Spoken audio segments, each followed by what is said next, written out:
بسم اللہ الرحمن الرحیم۔ شروع اللہ کے نام سے جو رحمان و رحیم ہے۔ اقرأ بسم ربک الذی خلق۔ پڑھو اے نبی اپنے رب کے نام کے ساتھ جس نے پیدا کیا۔ خلق الانسان من علق۔ جمے ہوئے خون کے ایک لوتھڑے سے انسان کی تخلیق کی۔ اقرأ وربک الاکرم۔ پڑھو اور تمہارا رب بڑا کریم ہے۔ الذی علم بالقلم۔ جس نے قلم کے ذریعے سے علم سکھایا۔ علم الانسان ما لم يعلم۔ انسان کو وہ علم دیا جسے وہ نہ جانتا تھا۔ السلام علیکم۔ جماعت کا آغاز کرتے ہیں اللہ کے بابرکت نام سے جو بڑا مہربان و نہایت رحم کرنے والا ہے۔ یہ اردو زبان کا پیریڈ ہے اور جماعت چہارم ہے۔ جیسا کہ آپ جانتے ہیں اور بورڈ پہ دیکھ رہے ہیں کہ آج ہماری یہ عادے کی ویڈیو ہے اور ہم مکات اول کے حتمی حصے کا قاعدہ ایک نظر میں کریں گے، یعنی ہم نے اس مکات میں فائنل حصے میں آخری حصے میں ہم نے کیا کیا اسباق پڑھے، ہم اس کا ایک نظر میں جائزہ لیں گے اور جو چیزیں آپ کو گرامر میں ہم تھوڑا بہت مختصراً سمجھا بھی دیں گے، ٹھیک ہے، جو آپ نے پڑھی ہیں۔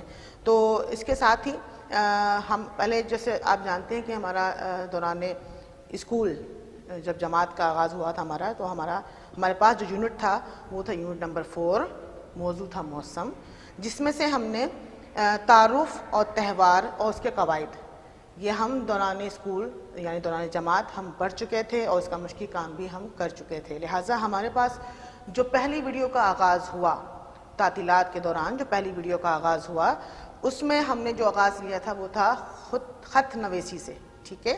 تو ابھی میں آپ کو شروع سے بتاؤں گی کہ کس طرح سے آپ نے تمام کام جو اسکول سے مہیا کیا، آپ کو سولوشن ملا ہے، ارشدہ مواد ملا ہے، تو اس سے آپ نے تمام کام اپنی کاپی میں بمیں ٹائٹل پیج آپ نے تحریر کرنا ہے، اور تحریر کرنے کے بعد جب پورا کام مکمل ہو جائے گا یعنی خاکے سے کہانی لکھنا، یہ آپ کا آخری کام تھا اس مکات کا۔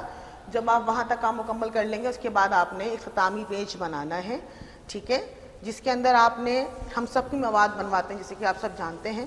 صفحی مواد میں ہم پورا کانٹینٹ جو آپ کو دیا گیا ہوتا ہے کہ آپ نے اس مکات میں کیا کیا چیزیں پڑھی ہیں وہ سب تحریر کروایا جاتا ہے۔ تو جیسے کہ میں آپ کو ابھی دکھاؤں گی، آپ نے اسی طرح سے پورا پیج اپنی کاپی میں تحریر کرنا ہے تاکہ جب آپ چیکنگ کے حوالے سے اپنی کاپیاں جمع کرائیں اسکول میں تو ہمارے پاس یہ پیج مینٹین ہوا ہمیں ملے تاکہ ہم اس کو چیک کر کے اسٹیمپ بھی لگا سکیں۔ اور یہ تمام کام جو بھی آپ کر رہے ہیں کوشش یہ کیجیے گا کہ وقت کے وقت اسے یاد کریں تاکہ جب آپ کے اسکول کا آغاز ہو جائے تو فوری طور پر ایگزامز اگر ہوتے ہیں، امتحانات کا سلسلہ شروع ہوتا ہے تو آپ کو کوئی دقت یا پریشانی ہو رہا تھا۔ یونٹ نمبر 4 موضوع موسم، آپ نے بالکل اسی طرح سے اپنی پوری کاپی میں اس پیج کو مینٹین کرنا ہے جیسے یہاں پہ ہوا اسی طرح سے آپ نے کرنا ہے۔ عنوان کیا کیا تھے آپ کے پاس؟ تعارف تھا، ٹھیک ہے، تہوار ہم نے پڑھا، تہوار کے بعد قواعد ہم نے جو اس میں سبق میں شامل تھے وہ ہم نے پڑھے، پھر ہمارے پاس خط نویسی آیا کہ ہم نے جانا کہ خط کس طرح سے لکھا جاتا ہے، ٹھیک ہے۔ خط کے بعد پھر قواعد ہمارے پاس شامل کیے گئے تھے تو ہم نے قواعد پڑھے تھے، پھر تفہیم آئی تھی ہمارے پاس، پھر مضمون نویسی ہم نے اس میں مضمون لکھا تھا تہوار کے حوالے سے، موسم کے حوالے سے۔ اس کے بعد تھا ہمارے پاس یونٹ نمبر 5، ٹھیک ہے، موضوع تھا خود اعتمادی، تعارف ہم نے اس میں جانا تھا۔ اس کے بعد تھا محنت کا پھل، ایک کہانی دی گئی تھی، ٹھیک ہے۔ قواعد جملوں کی اقسام ہم نے اس میں پڑھا تھا اور جانا تھا کہ جملے کی کتنی اقسام ہوتی ہیں۔ خدمت خلق، ٹھیک ہے، کیا معنی ہیں، اس کو کرنے سے کیا اجر کیا ثواب ملتا ہے، اس کی ایک پوری اسٹوری بیان کی گئی تھی، کہانی بیان کی گئی تھی، تو امید ہے کہ آپ کو یاد ہوگی۔ ہم نے اس کے اندر خدمت خلق میں کہانی پڑھی تھی۔ اس کے بعد قواعد شامل تھے اس چیپٹر سے ریلیٹ۔ اس کے بعد تھا نثر نگاری، کچھ اپنے بارے میں جو میں نے آپ کو کہا تھا کہ آپ سولوشن سے دیکھ کے کیجئے گا، کچھ بھی اپنے بارے میں آپ مختصراً اور بھی تحریر کر سکتے تھے۔ اس کے بعد تھا یونٹ نمبر 6، آخری یونٹ ہمارے مکات کا آخری یونٹ ہے، ٹھیک ہے۔ موضوع تھا حکایتیں یعنی کہانیاں، قصے، ٹھیک ہے۔ اس میں ہم نے جانا تھا لوک کہانی کیا ہوتی ہے اور کس طرح سے سینہ بسینہ کی چلتی ہیں اور آج تک لوگ کہانیاں سناتے آ رہے ہیں۔ کچھ شیخ سعدی کے بارے میں، شیخ سعدی وہ صاحب تھے جنہوں نے حکایتوں میں بہت زیادہ مہارت حاصل کی اور بہت 2 کتابیں ان کی تحریر ہوئیں، ٹھیک ہے، یہ ہم نے جانا تھا۔ اور ان کی کہاوتیں آج بھی، حکایتیں آج بھی جو ہے وہ ٹرانسلیٹ کر کے، ترجمہ کر کے دوسری زبانوں میں بیان کی جا رہی ہیں۔ اسی طرح سے ان کی حکایت میں سے کچھ کتاب میں سے کچھ حکایتیں شامل تھیں۔ حکایت نمبر 1 ہم نے پڑھی تھی، اس کے بعد حکایت نمبر 3 اور 4 2 ہم نے نہیں پڑھی تھی، جیسے کہ یہاں دیکھ رہے ہیں 2 نہیں ہے، 3 اور 4 ہم نے پڑھی تھی۔ اس کے بعد ہمارے پاس جو آخری جو کام تھا اس کتاب نرگس سے، وہ تھا خاکے سے کہانی لکھنا، ٹھیک ہے۔ یہ ہم نے آپ کو لاسٹ ویڈیو میں بتایا تھا کہ خاکے سے آپ کو کہانی کس طرح سے لکھنا ہے اور اس کی مشق بھی سر انجام دینی ہے، ٹھیک۔ تو یہ آپ کے پاس دیا گیا پورا کانٹینٹ ہے، آپ نے پورا اسی طرح سے اپنی کاپی میں اس کو بنائیں گے اور اس کے بعد آپ اختتامی پیج بنائیں گے، اختتامی صفحہ جہاں آپ لکھیں گے، جس طرح سے میں لکھ رہی ہوں، مکاتے اول کے حتمی حصے کا اختتام، ٹھیک ہے۔ اس طرح سے یہ آخر میں آپ بالکل اس کا ٹائٹل پیج بنا دیں گے، ٹھیک۔ اس طرح سے آپ کا یہ پورا اردو کا کام یہاں مکمل ہو جائے گا۔ اب اس میں آپ کو مختصراً بتاتی رہوں گی کہ ہم نے کون کون سے قواعد پڑھے تھے، ہر چیپٹر سے ریلیٹ جتنے بھی قواعد آ رہے ہیں اس میں۔ جیسا کہ پہلا چیپٹر ہمارے پاس تھا یونٹ نمبر 4 موسم، اور ہم نے تہوار اس میں پڑھے تھے کہ تہوار کس زبان سے نکلا ہے، اس کے معنی کیا ہیں، اور کتنی مذاہب میں، کون کون سے مذاہب میں کیسے کیسے تہوار منائے جاتے ہیں۔ یہ ہم نے دوران جماعت جب اسکول ہمارے جاری تھے اس وقت ہم نے یہ اپنی کلاس میں پڑھ لیا تھا۔ اب جو ہمارا پاس اس میں جو شامل قواعد تھے وہ تھوڑا سا یہاں پر میں آپ کو بتاتے چلوں۔ پہلا جو قواعد تھا وہ تھا حروف شرط و جزا، ٹھیک ہے۔ حروف شرط و جزا سے مراد ہوتا ہے کہ جب کسی کام کا ہونا کسی دوسرے کام سے مشروط ہو، ملا ہوا ہو، یعنی اگر پہلا کام ہوگا تبھی دوسرا کام سر انجام پائے گا، تو اسے کہتے ہیں حروف شرط و جزا، ٹھیک ہے۔ جیسی ہم نے اسے مثال دی تھی حروف شرط اور جزا، جیسا کہ آپ جان رہے ہیں، یعنی شرط مطلب بھائی پہلا کام ہوگا اور جزا اس کے بدلے میں دوسرا کام کیا جائے گا۔ تو ہم نے اس میں ایک مثال لے لیتے ہیں آپ کو بتانے کے لیے کہ اگر تم وقت پر آتے تو ہم بھی وقت پر اسکول پہنچ جاتے۔ تو اس میں اگر ہم پہلا کام ہی وقت پہ نہیں کریں گے، یعنی اگر وہ بندہ جس کا ہم انتظار کر رہے ہیں، ویٹ کر رہے ہیں، وہ وقت پہ آ جاتا، تو اس میں حروف شرط کیا ہے؟ اگر، ٹھیک۔ اگر وہ آتا تو حروف جزا، ٹھیک۔ تو یہ دونوں ایک دوسرے سے دونوں کام مشروط ہیں، یعنی ملے ہوئے ہیں۔ اگر پہلا والا بندہ وقت پہ آتا تو وہ دونوں ایک ساتھ چلے جاتے، تو اسے ہم کہتے ہیں حروف شرط و جزا۔ اور حروف شرط و جزا میں کون کون سے حروف شامل کیے جاتے ہیں؟ جیسے جب تب جوڑوں میں آتے ہیں، ٹھیک ہے، جیسے جیسے، جوں جوں، تو اس طرح سے یہ الفاظ شامل کر کے ہم جملوں میں حروف شرط و جزا کو استعمال کرتے ہیں۔ اس کے بعد ہمارے پاس املے کی اس میں درستگی تھی کہ جہاں پر بھی انہوں نے کہا گیا تھا کہ جس جگہ پر زے لگا ہے، زے کو ہٹا کر وہاں پر زواد لگائیں اور املا درست کیجیے، ٹھیک ہے۔ بہت سمپل سا کام ہے۔ جہاں بھی زے ہے، یعنی جملے میں ایک جملہ لکھتی ہوں، جہاں بھی زے ہوگا وہاں پہ سمپل زے کو ہٹا کے آپ نے اس کی جگہ زواد کو لکھ دینا ہے۔ جیسے انہوں نے مثال دیا، ایک مثال یہاں دی،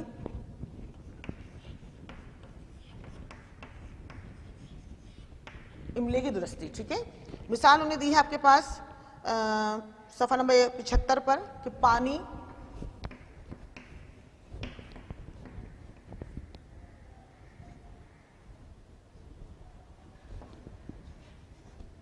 پانی ضائع نہ کرو، پانی ضائع نہ کرو. اب دیکھیں یہاں آپ دیکھ رہے ہیں انہوں نے کہا ہے کہ زے آ رہا ہے، تو زے کو ہٹا کے انہوں نے ایک شرط کیا کی تھی، کیا لگائی تھی کہ آپ کو زواد استعمال کرنا ہے. ٹھیک ہے، زواد استعمال کرنا ہے.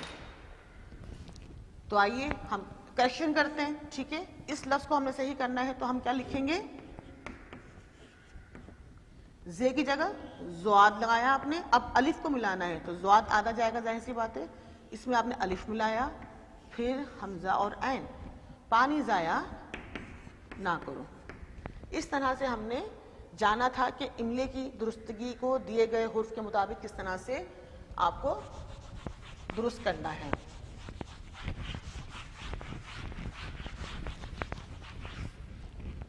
اس کے بعد جو ہمارے پاس سبق کا آغاز ہو رہا تھا، بلکہ قواعد تھے آپ کے پاس، ہم آواز الفاظ جسے آپ رائم ورڈز بھی کہتے ہیں انگلش میں. تو اس میں آپ کے پاس صفحہ نمبر 82 پر موجود تھے. یہ قواعد ہیں. ہم آواز الفاظ آپ کو بنانے تھے، جسے آپ کو دو لفظوں نے کہا تھا، باتیں اور سہانی. تو ہم نے آپ کے پاس جو حل شدہ مواد موجود تھا اس میں اس کو بآسانی لکھا تھا، اور یہ بھی کہا گیا تھا آپ کو دوران ویڈیو کہ اگر اس سے مزید آپ الفاظ بنا سکتے ہیں تو آپ یہاں تحریر کر سکتے ہیں، کوئی مذائقہ نہیں ہے. اس کے ساتھ ہی اس میں بھی املے کی درستگی تھی جو ہم نے جیسے میں نے آپ کو پہلے بتائی، اس کے اندر بھی آپ کو سیم طریقے سے صحیح لفظ کو چننا تھا. ٹھیک ہے، اس کے بعد تھے مذکر مؤنث. مذکر مؤنث جیسے کہ آپ جانتے ہیں نر و مادہ جسے ہم عام لینگویج میں بولتے ہیں، لڑکا لڑکی. میں اگر مثال دوں آپ کو، لیکن جب ہم جان چیزوں کی بات کرتے ہیں جس میں جان نہیں ہوتی تو اس میں ہم مذکر مؤنث کا لفظ استعمال کرتے ہیں. ہم اسے کہتے ہیں تذکیر و تانیث. ٹھیک ہے، تو ہم نے اس میں آپ کو مشق دی گئی تھی جس میں آپ کو بہت سارے الفاظ دیے گئے تھے، اور آپ کو انہوں نے مشق دی تھی کہ آپ اس میں سے تذکیر و تانیث کے حوالے سے حروف الفاظوں کو الگ کیجئے. تو ہم نے بآسانی آپ کو یہ الگ کر کے بتایا تھا کہ کس طرح سے آپ کو الگ کرنا ہے. ٹھیک ہے، اس کے بعد خط کس طرح سے لکھا جاتا ہے. آپ کو بھی ایک خط لکھنے کو دیا گیا تھا کہ اپنے دوست کو اپنے امتحان کی تیاری اور پوزیشن حاصل کرنے کے حوالے سے آگاہ کیجیے. تو ہم نے جانا تھا کہ خط کا جب بھی آغاز کرتے ہیں تو ہمیشہ سیدھے ہاتھ سے کیا جاتا ہے. سیدھے ہاتھ پر جو پہلی لائن ہے یہاں سے آپ کا لکھتے ہیں وہ مقام یا وہ شہر جہاں سے آپ خط لکھ رہے ہوتے ہیں. اسی آپ کراچی سے خط لکھ رہے ہیں تو آپ یہاں لکھیں گے کراچی. لاہور سے لکھ رہے ہیں تو آپ یہاں لکھیں گے لاہور. ملتان سے جو بھی مطلب شہر ہے آپ اپنا شہر کا نام یہاں پہ تحریر کریں گے. اس کے بعد تاریخ آتی ہے. ٹھیک ہے، تاریخ کے بعد جس کی تاریخ ختم ہوگی آپ کی تو یہاں سے آپ اپنے دوست کو جس سے بھی مخاطب کر رہے ہیں اس کا نام لکھیں گے. ٹھیک ہے، مخاطب کرنے کے بعد پھر یہاں سے پورا میٹر ہے، پورا مواد لکھیں گے. آپ کس سلسلے میں خط لکھ رہے ہیں، کیا بیان کر رہے ہیں. یہ بیان کرنے کے بعد آخر میں بالکل اینڈ میں آپ اپنا نام تحریر کریں گے. سیدھے ہاتھ پہ ہی نام تحریر کر دیں گے، تمہارا دوست یا تمہاری دوست جو بھی آپ کا نام ہے. اس طرح سے خط آپ لکھ سکتے ہیں. یہ آپ کو سکھا دیا گیا تھا.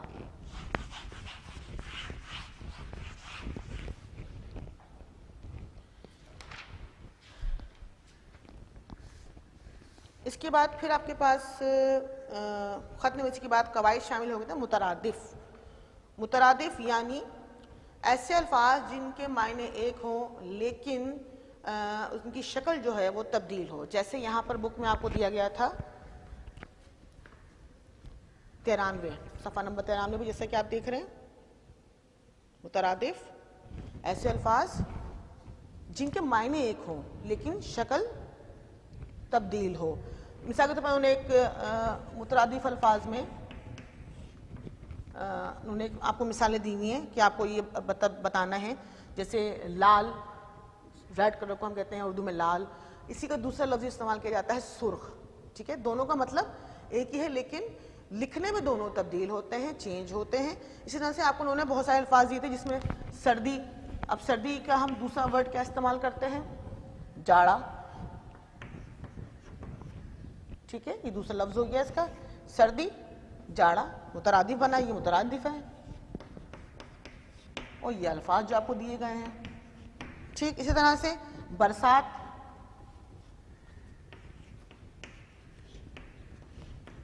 برسات کو اور دوسرا لفظ کیا استعمال کرتے ہیں. عام طور پر ہم برسات کا لفظ بہت کامنلی استعمال نہیں کرتے. ہم اس کی جگہ ایک استعمال کرتے ہیں بارش.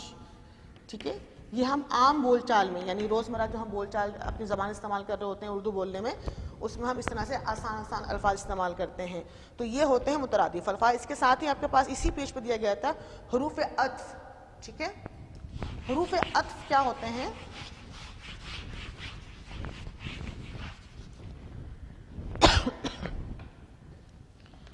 حروف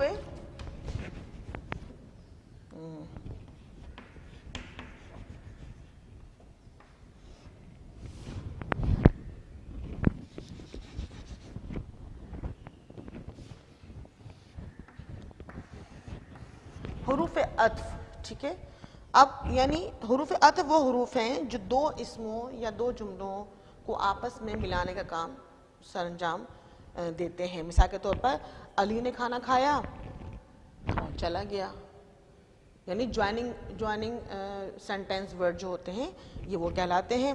یہاں پہ آپ کو انہوں نے کچھ جملے دیے گئے تھے 93 پہ، صفحہ نمبر 93 پہ، کہ اس میں آپ کو حروف عطف کو انڈر لائن کرنا تھا، یعنی خط کشید کرنا تھا. جیسے کہ میں کر کے دکھاتی ہوں آپ کو. پہلا جملہ اس میں اسی آپ کو دیا گیا تھا. مثال کے طور پر ابو آفس آئے، ابو آفس سے گھر آئے اور سو گئے. دوسری مثال، ورزش کرنے سے انسان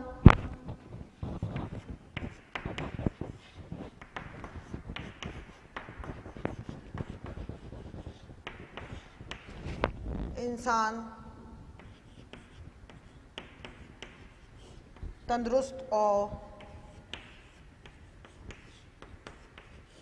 توانا رہتا ہے. اب اس میں حروف عطف کون سے ہیں آپ جسے خود سمجھ جائیں گے جب آپ پڑھیں گے کہ دو جملے کون سا حرف ملا رہا ہے دو جملوں کو. جیسے ابو آفس سے گھر آئے، جملہ کمپلیٹ ہو گیا. اور سو گئے، اب سو گئے الگ جملہ ہے، ابو آفس سے گھر آئے الگ جملہ ہے. ملانے والا جو حرف ہے وہ ہے اور. ٹھیک، اسی طرح سے دوسری اس میں دیکھتے ہیں، ورزش کرنے سے انسان تندرست اور توانا، تندرست اور توانا رہتا ہے. اب تندرست ایک الگ اسم ہے اور توانا ایک اسم ہے. اب دو ہم نے کہا کہ دو اسموں کو یا دو جملوں کو ملانے کے لیے جو الفاظ استعمال کیے جاتے ہیں وہ حروف عطف کہلاتے ہیں. لہٰذا یہاں دو اسم کو ملانے کے لیے واو استعمال کیا جا رہا ہے، تو لہٰذا ہم نے واو کو خط کشید کیا. تو یہ تھا آپ کے پاس حروف عطف. اس کے بعد جو تھا آپ کے پاس تفہیم تھی. تفہیم مطلب میں نے آپ کو پہلے ہی بتایا ہے، تفہیم کا مطلب ہوتا ہے جاننا، سمجھنا. موسم، ٹھیک ہے، موسم میں تبدیلی کیوں ہوتی ہے، کس وجہ سے ہوتی ہے، اور ہمیں پہلے سے اطلاع کیسے پہنچ جاتی ہے. ہم نے یہ تمام چیزیں اس چیپٹر میں سبق میں جانی تھی کہ موسم چار ہوتے ہیں، گرمی خزاں، سردی بہار. اسی طرح سے اس کا تعلق جو ہے وہ زمین اور سورج کے ڈسٹینس یعنی کے درمیان جو دوری ہے اس کی وجہ سے ہوتا ہے. ٹھیک ہے، جب سورج قریب آ جاتا ہے تو گرمی کی شدت میں اضافہ ہو جاتا ہے، جب سورج دور چلا جاتا ہے زمین سے تو ٹھنڈ میں اضافہ ہو جاتا ہے. ٹھیک ہے، ہمیں پہلے سے خبر کیسے ملتی ہے، وہ کیا کہلاتی ہے، وہ پیش گوئی کہلاتی ہے. اور آج کل کے سائنسی دور میں بہت سے ایسے سیارے یا بہت سے سیٹلائٹ کے ذریعے آپ کے پاس پہلے سے ہی موسم کی تبدیلی کی خبر پہنچ جاتی ہے کہ آئندہ آنے والی کچھ دنوں میں بارش ہونے والی ہے.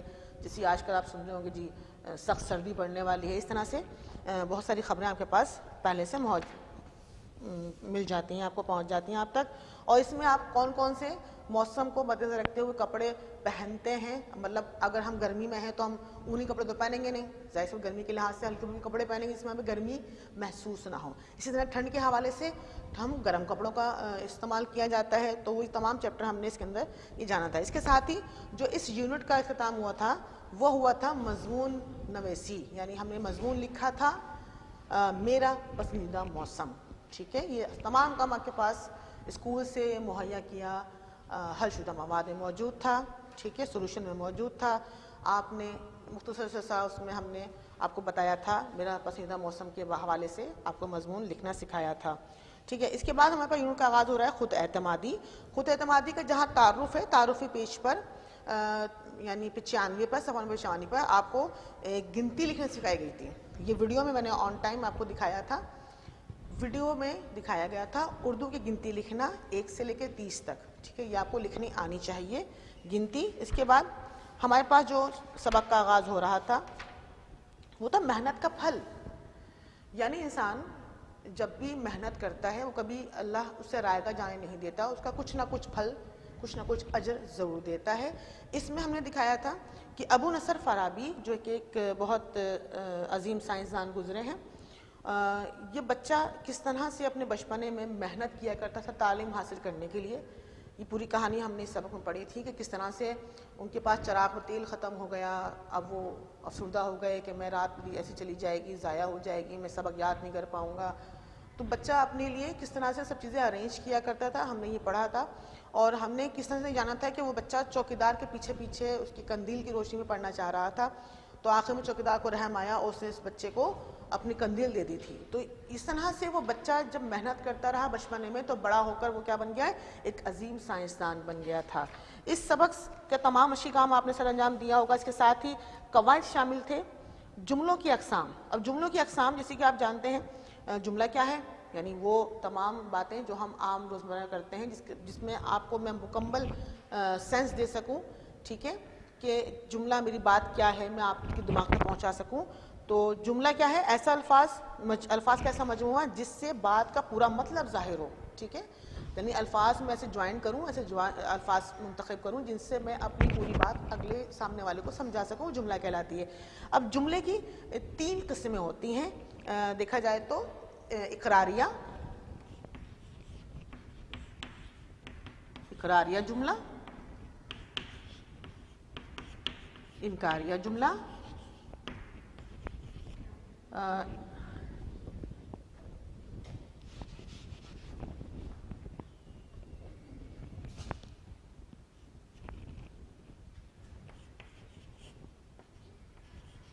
استفہامیہ یا سوالیہ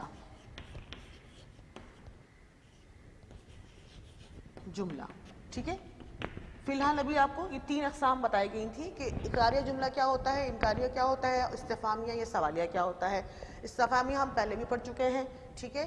تو اب بتانا یہ ہے کہ اگر ایک جملے کی مثال دوں آپ کو، جیسے میں نے کھانا کھایا،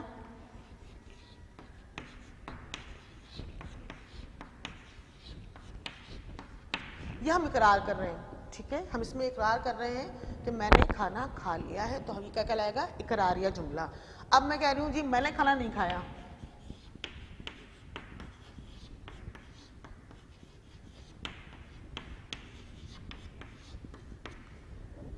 نہیں جو لفظ ہے یہ ظاہر کر رہا ہے کہ یہ انکار کیا جا رہا ہے، لہٰذا کیا کہلائے گا، یہ انکاریہ جملہ کہلائے گا۔ اسی کے ساتھ آ رہا ہے استفہامیہ یا سوالیہ، اسی کو ہم بدل دیتے ہیں، تبدیل کر دیتے ہیں۔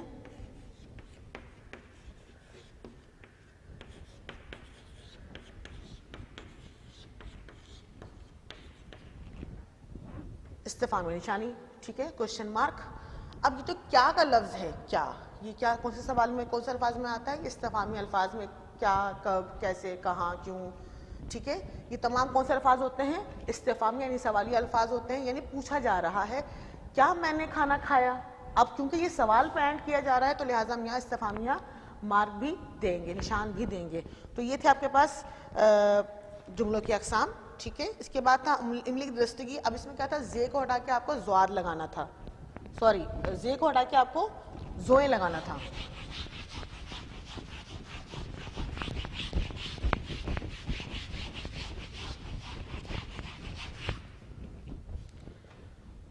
املے کی درستگی، اب یہاں انہوں نے حرف چینج کر دیا، کیا کرنا ہے، جہاں بھی زے ہے اس کی جگہ آپ کو کیا استعمال کرنا ہے، زوئے استعمال کرنا ہے، ٹھیک ہے۔ جیسے انہوں نے کہا کہ چیل کی نظر بہت تیز ہوتی ہے، ایک مثال انہوں نے دی ہے،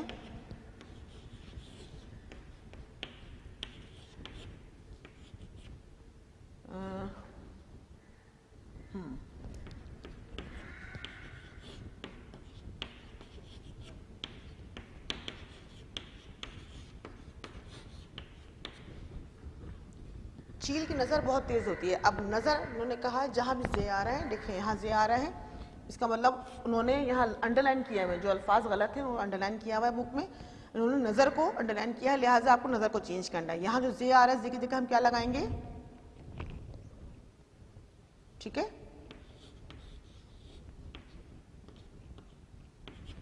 صحیح ہے. جس طرح سے ہم نے نظر صحیح کریکشن ورڈ یہاں پہ لکھ دیا اور املا ہمارا درست ہو گیا. تو یہ تھا آپ کے پاس املے کی درستگی. اس کے ساتھ ہی ہمارے پاس اگلا چیپٹر تھا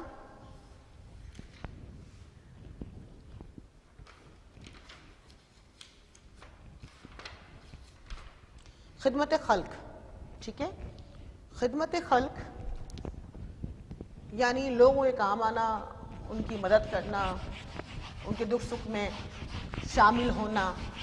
ٹھیک ہے, یہ خدمت خلق کہلاتا ہے. ہم نے اس میں بہت بہترین اسٹوری پڑھی تھی کہ کس طرح سے ایک کام کرنے والی نے ایک بوڑھی عورت کی خدمت کی. مطلب کس طرح سے خدمت کی کہ اس بوڑھی عورت کی جیب کٹ جاتی ہے, اس کے جو دوائی کے پیسے ہوتے ہیں وہ چوری ہو جاتے ہیں.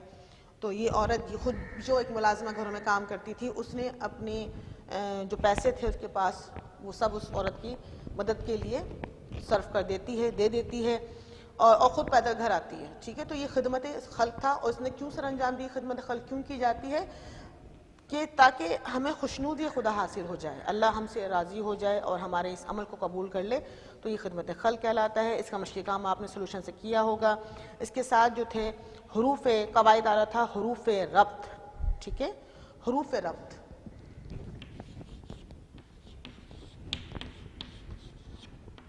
حروف ربط, حروف ربط علامت فاعل نے کا استعمال. اس میں آپ کو دو حروف دیے گئے تھے, نے اور کو. ٹھیک ہے, تو نے کا حرف ہمیشہ صرف فاعل یعنی کام کرنے والا, ٹھیک ہے, اس کے ساتھ استعمال کیا جاتا ہے. جملے میں کسی مفعول کا ہونا بھی ضروری ہے, اگر مفعول نہ ہو تو نے بھی استعمال نہیں ہوگا. یعنی مفعول کیا ہوتا ہے, جس پہ کام کیا جا رہا ہوتا ہے. ٹھیک, جیسے خالد نے کتاب پڑھی, انہوں نے مثال دی آپ کو, خالد نے کتاب پڑھی. ٹھیک ہے, خالد نے کتاب پڑھی, تو ہم نے یہاں نے لگا دیا کیونکہ ہمارے پاس فاعل بھی ہے. کام کرنے والا کام کون کر رہا ہے, پڑھنے کا, خالد کر رہا ہے, تو خالد کیا کہلائے گا, فاعل کہلائے گا. نے کیا ہو گیا, حروف ربط. ٹھیک ہے, کتاب کیا ہو گئی آپ کے پاس, مفعول, اور پڑھی کیا ہے, فعل. ٹھیک ہے, اب دیکھیں انہوں نے کہا کہ نے جو ہے وہ ہمیشہ فاعل یعنی کام کرنے والے کے ساتھ استعمال ہوگا, لیکن اس میں مفعول ہونا بھی ضروری ہے. اگر جملے مفعول نہ ہو تو ہمارے پاس نے کا استعمال نہیں ہوگا. جیسے سلمان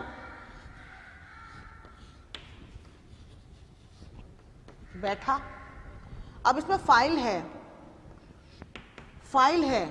اور فعل ہے, مفعول نہیں ہے, تو لہٰذا ہم نے یہاں پر نے کا استعمال نہیں کیا. اس کے ساتھ اس کا دوسرا حروف جو تھا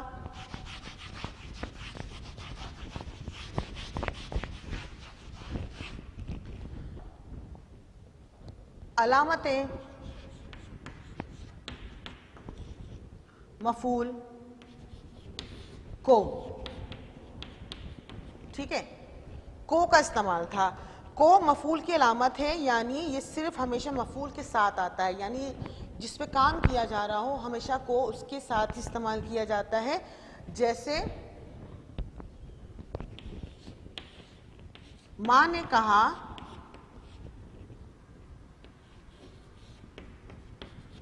بیٹی کو بلاؤ. اب دیکھیں ماں جو ہے کہنے والی ہو گئی, فاعل ہو گئی. ٹھیک ہے, اب اس میں مفعول کیا ہے, کس کو بلایا جا رہا ہے. ٹھیک ہے, بیٹی کو بلانے کو بول رہے ہیں, تو بیٹی کیا ہو گیا, مفعول ہو گیا. تو لہٰذا ہم نے یہاں پر کو کا استعمال کیا مفعول کے ساتھ. ٹھیک ہے, تو اس طرح سے ہم نے جانا تھا کہ حروف ربط کون سے ہوتے ہیں اور کس طرح سے اس کا استعمال کیا جاتا ہے. اس کے بعد تھا نثر نگاری, کچھ اپنے بارے میں. ٹھیک ہے, آپ کو اپنے بارے میں تھوڑا سا ڈیٹیل میں بیان کرنا تھا, جو کہ ہم نے آپ کو نمونے کے طور پر سولوشن میں بنا کے دیا تھا. آپ چاہیں تو وہی لکھ لیں, چاہیں تو اپنے حساب سے اس کو تبدیل کر سکتے ہیں. آخری یونٹ ہمارا شروع ہو رہا تھا, یونٹ نمبر 6, حکایتیں. یعنی ہم نے اس کو عام الفاظ میں آپ کو بتایا تھا, کہانیاں, قصہ. ٹھیک ہے, یہ تمام کس میں شامل ہوتے ہیں, حکایتوں میں شامل ہوتے ہیں. لوک کہانی کیا ہوتی ہے, یعنی وہ کہانیاں کہ جو پرانے زمانے میں یعنی زمانے قدیم میں لوگ سینہ بسینہ منتقل کرتے تھے. یعنی باپ اپنے بیٹے کو سنائی, بیٹے نے اپنے بیٹے کو سنائی, تو وہ بیٹا جب بڑا ہوگا وہ اپنے بچوں کو سنائے گا. اس طرح سے یہ جو کہانیاں تھیں وہ لوک کہانیاں کہلاتی تھیں. تو ہم نے اس میں کہانی پڑھی تھی بولنے والی مچھلی، ٹھیک ہے، بہت اچھی سی کہانی تھی. یہ آپ کو بتایا گیا تھا کہ مچھلی مطلب ایک نیکی کا کام اس نے سر انجام دیا، مچھلی کو پانی میں واپس پھینک دیتا ہے، تو مچھلی بھی اللہ کہتے ہیں نیکی کا اجر ضرور پروردگار عطا کرتا ہے، لہٰذا اس کو بھی اجر دیا گیا تھا، اور جو سچل تھا اس کی پریشانیوں کا تمام و دعویٰ ہو جاتا ہے کہانی کے اندر. اس کا ہم نے مچھلی کام سر انجام دیا تھا. اس کے ساتھ ہی آپ کے پاس ہم نے جانا تھا کچھ شیخ سعدی کے بارے میں. شیخ سعدی ان کا نام کیا تھا؟ شرف الدین تھا، ٹھیک ہے. یہ انہوں نے تعلیم جو ہے وہ شیراز اور بغداد سے حاصل کی تھی. انہوں نے 2 کتابیں تحریر کی تھیں، گلستان اور بوستان، یہ میں نے آپ کو ڈیٹیل میں بتایا تھا. ان کی اس کتابوں کا جو ہے وہ بہت ساری لینگویجز میں، زبانوں میں ترجمہ کیا جا رہا ہے اور کیا جا چکا بھی ہے، جس سے جیسے کہ آج ہم ان کی جو فارسی میں لکھی ہوئی کتابیں تھیں یا عربی میں لکھی ہوئی کتابیں تھیں، آج ہم اردو میں ہم نے اس کی حکایتیں پڑھیں، تاکہ اردو ہماری مدر ٹنگ ہے، مادری زبان ہے، تو ہم بآسانی سمجھ جاتے ہیں. تو اس میں جو شامل آپ کے پاس حکایتیں تھیں وہ تھی حکایت نمبر 1 پیاسا کتا، ٹھیک ہے. یعنی نیکی چاہے آپ انسانوں کے ساتھ کریں، چاہے آپ جانوروں کے ساتھ کریں یا پرندوں کے ساتھ کریں، نیکی ہر حال میں نیکی ہوتی ہے اور اس کا اجر دینے والا خود پروردگار عالم ہے. لہٰذا اس کہانی سے ہمیں یہ سبق دیا گیا تھا کہ نیکی جو ہے وہ ایک مخصوص انسانوں کے لیے ہی محدود نہیں ہے. اگر کوئی کتا ہے، کوئی جانور ہے جو مر رہا ہے یا زخمی ہے، اگر آپ اس کے ساتھ بھی نیک عمل سر انجام دیتے ہیں تو اللہ اس نیکی کا بھی اجر آپ کو عطا کرتا ہے. جس طرح سے اس کہانی میں بندے نے کتے کو جو بھوک و پیاس سے مر رہا تھا اسے کھانا، روٹی کے چند ٹکڑے کھلائے تھے اور چند گھونٹ پانی پلایا تھا، تو اللہ نے کیا کہا تھا کہ اس زمانے کے نبی نے اس کو بشارت دی تھی کہ اللہ نے تمہارے سارے گناہ جو ہیں وہ بخش دیے ہیں، ٹھیک ہے. تو یہ اس کو اجر دیا تھا اللہ نے، صرف ایک کتے کے ساتھ نیکی کی تھی اس نے. اب اس میں جو تھا آپ کے پاس ہم نے آن ویڈیو اس مترادف الفاظ یہاں پہ تحریر کیے تھے، آپ کو یاد ہوگا. مترادف میں آپ کو پہلے بتا چکی ہوں. یہاں پہ دیے گئے ہیں الفاظ، صرف آپ کو اس کا متبادل لکھنا ہے خالی جگہ میں، ٹھیک ہے. جملے بنا کے دیے گئے تھے، جملوں میں آپ کو مترادف الفاظ لکھنے تھے. اس کے ساتھ میرے پاس تھی حکایت نمبر 3 بھیڑوں کا چھتا.